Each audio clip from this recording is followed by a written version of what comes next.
Hello everyone. इस video में हम लोग एवरेज स्पीड और इंस्टेंटेनियस स्पीड से रिलेटेड ग्राफ देखेंगे, एवरेज वेलोसिटी देखेंगे और इंस्टेंटेनियस वेलोसिटी के बारे में भी देखेंगे।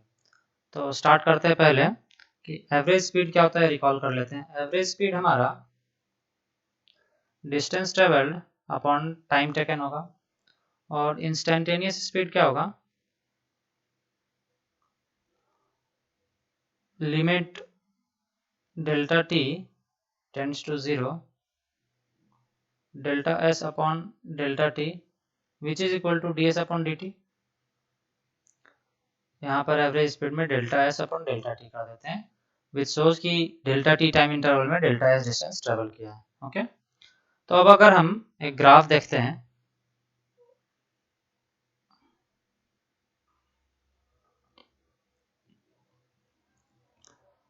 ग्राफ क्या चीज का होगा, अगर हम लोग ग्राफ बनाते हैं डिस्टेंस ट्रेवल्ड और टाइम टेकन का, और सपोज करते हैं कि जो पार्टिकल है वो ऐसे मूव किया है, ठीक है।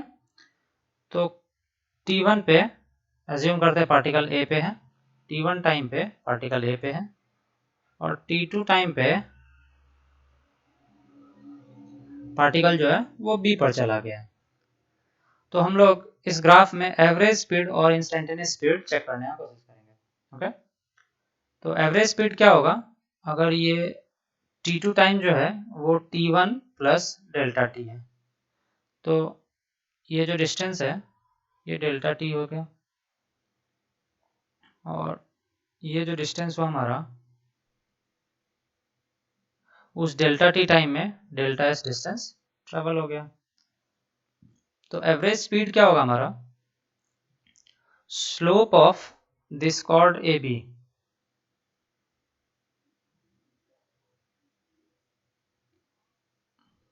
तो slope of chord A B क्या होगा, slope of A B chord जो होगा वो हमारा एवरेज स्पीड देगा।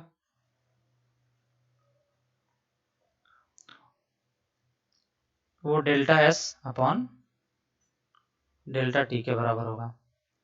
अब अगर डेल्टा टी को हम धीरे धीरे स्मॉल करते जाएं, ओके, तो डेल्टा टी को जैसे जैसे स्मॉल करेंगे ये जो स्लोप ए बी जो है वो टेंजेंट में कन्वर्ट हो जाएगा। अब अगर हम टेंजेंट को दिखाना चाहें तो ये टेंजेंट बनता है, ओके, ए पर टेंजेंट हो जाएगा। तो इंस्टेंटेनियस स्पीड क्या होगा,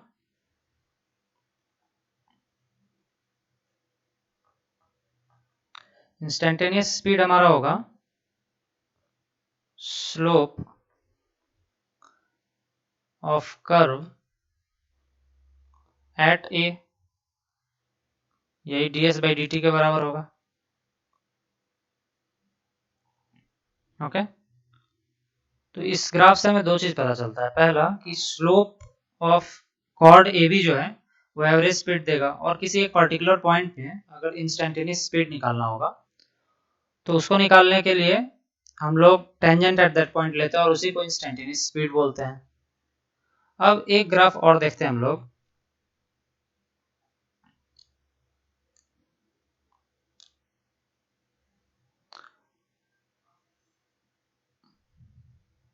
थोड़ा सा इक्वेशन को हम लोग रीमॉडिफाई करेंगे। v is equal to D S upon D T है, तो D S is equal to V D T लिख सकते हैं हम लोग। और अगर इसको इंटीग्रेट करें t1 से t2 इंटरवल के बीच में, तो ग्राफिकली हम लोग देखना चाहेंगे, अगर हम लोग प्लॉट कर रहे हैं स्पीड और टाइम के बीच में, ओके, अज्यूम करते हैं कि पार्टिकल जो है ए पर था जब t1 टाइम था और बी पर था जब t2 टाइम था। ओके, ग्राफ हमारा है v और t के बीच में, तो जो एरिया आएगा इस ग्राफ के अंदर, जो शेडेड पोर्शन है, एरिया अंडर दिस कर्व वो हमारा डिस्टेंस देगा। क्यों डिस्टेंस देगा? हम लोग ये जो इक्वेशन देख रहे हैं, सॉरी,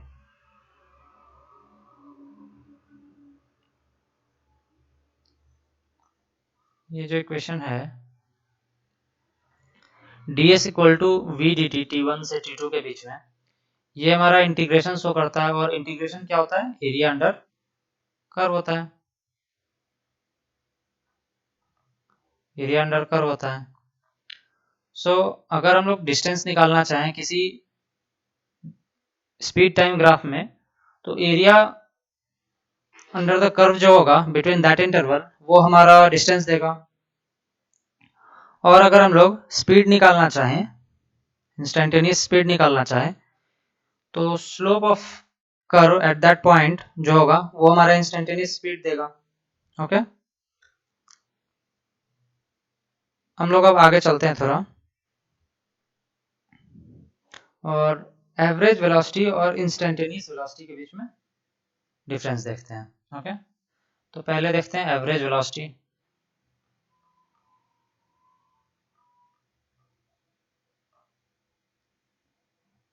जैसा एवरेज स्पीड था वैसे ही एवरेज वेलोसिटी भी होगा, लेकिन थोड़ा सा फर्क रहेगा यहाँ पर।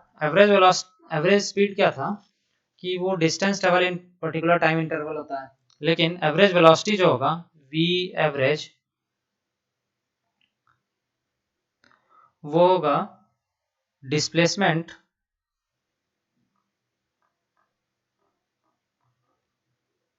Upon time interval.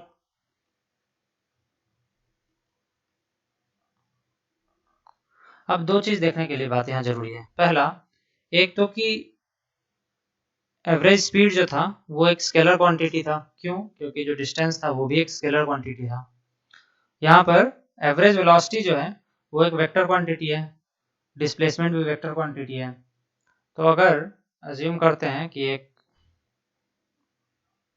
X Y plane है और ये जेड हुआ, ये एक्स है, ये वाई है।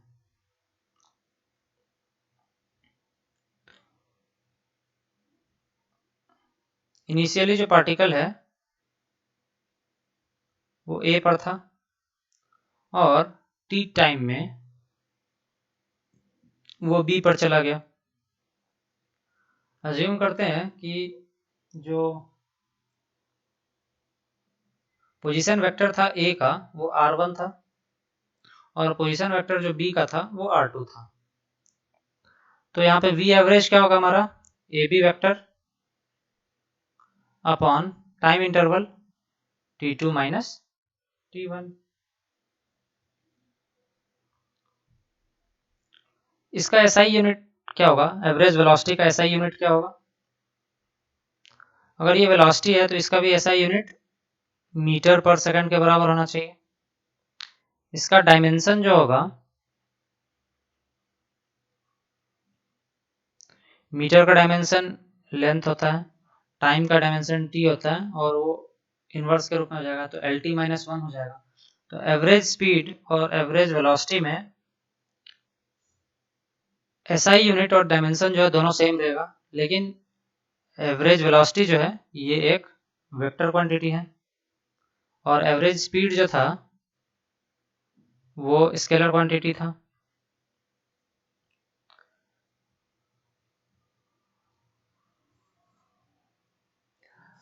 यहाँ पर पोजीशन वेक्टर क्या होता है, ये चीज एक ध्यान देने का जरूरत है।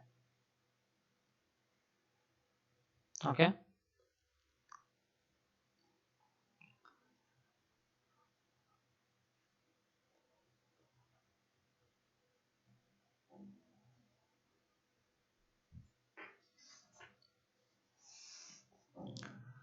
तो पोजीशन वेक्टर के लिए देखते हैं हम लोग।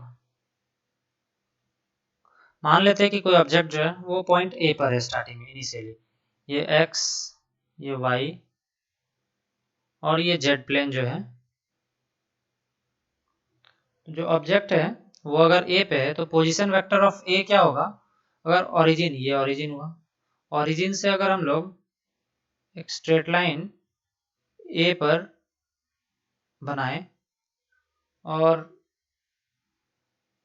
एरो जो है ए की तरफ रखें तो पोजीशन वेक्टर ऑफ ए जो होगा वो ओ ए के बराबर होगा।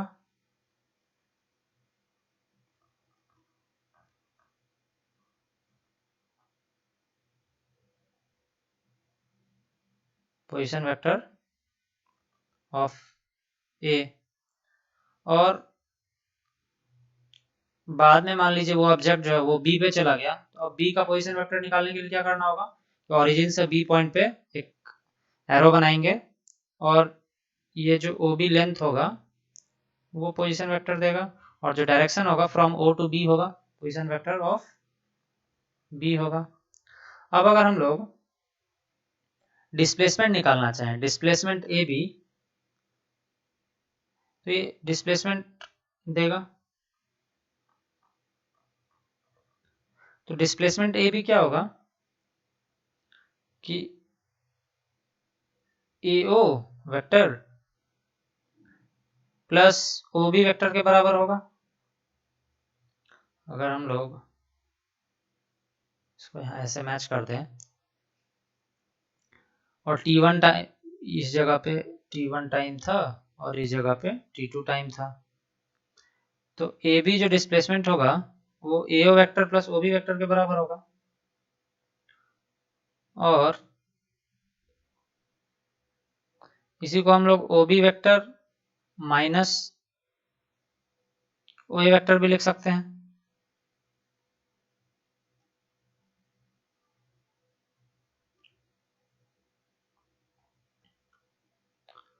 इज इक्वल टू, और ये R2 है,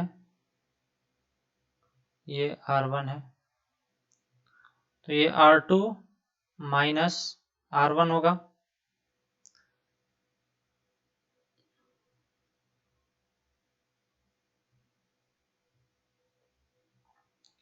तो अगर हम लोग एवरेज वेलोसिटी लिखेंगे, वी एवरेज वेक्टर का सिंबल देंगे, तो A B vector upon T2 minus T1 होगा, is equal to R2 vector minus R1 vector upon T2 minus T1 होगा।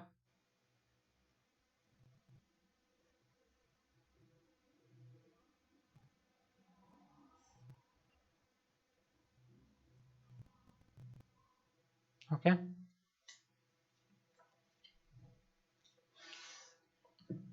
इस वीडियो के लिए इतना ही, थैंक यू।